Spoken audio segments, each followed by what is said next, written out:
আপনার সাথে আমার কোনো রকম সম্পর্ক নেই। রক্তের সম্পর্ক? রক্তের সম্পর্ক? এতগুলো বছরে একবারও খোঁজ নিয়েছেন আমার?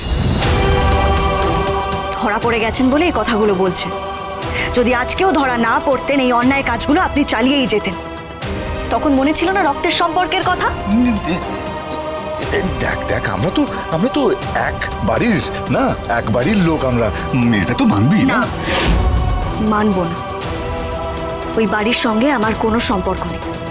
আমি শুনেছিলাম আপনারও এই বাড়ির সঙ্গে সম্পর্ক ভালো ছিল না, কারণ আপনার স্বভাব চরিত্র ভালো ছিল না। একটা কথা পরিষ্কার করে শুনে রাখুন, যে অন্যায়টা করেছেন তার শাস্তি আপনাকে পেতেই হবে। তাই স্যার যা জিজ্ঞেস করছেন তার সঠিক উত্তর দিন। মিথ্যে কথা বলে নিজের বিপদ আর বাড়াবেন না।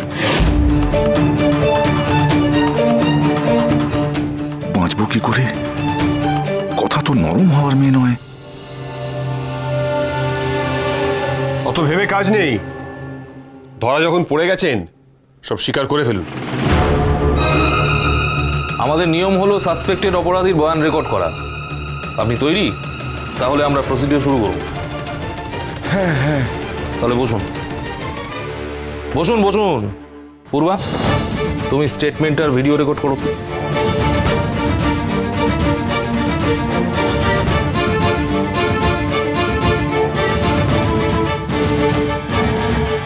যা বলবেন সবটা সত্যি বলবেন, মিথ্যে বলে নিজের বিপদ আর বাড়াবেন না। রেচা আমাকে নিয়ে এসেছিল। কেন? আমার দাদা, মানে বাসু গুরুজি, আসল বাসু গুরুজি, উনি সবটাই স্বীকার করতে চেয়েছিলেন। কথার কাছে গিয়ে সব জানিয়ে পুলিশের কাছে সারেন্ডার করতে চেয়েছিলেন। আসলে দাদা তো খারাপ কাজ করেনি তা নয়, করেছে, কিন্তু আর এগোতে চাইনি ওই সব খারাপ কাজ। আর রেচা পেছোতে চাইনি।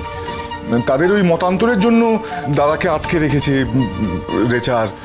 আমার যেহেতু ওই সাদৃশ্য আছে আমার আর দাদার মধ্যে, তাই ওই খারাপ কাজগুলো আমাকে দিয়ে করাতে চেয়েছিল রেচা।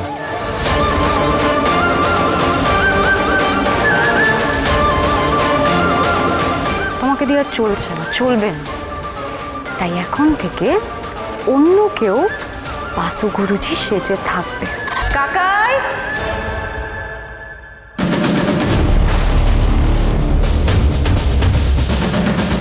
রেচা, আমি যেদিন এখান থেকে বেরোবো না। বেরোতে পারবে না। দয়া করে না মুখটা বন্ধ করো। কোথায় বন্দি করেছেন ওনাকে? রাসপুরের একটা ঘরে।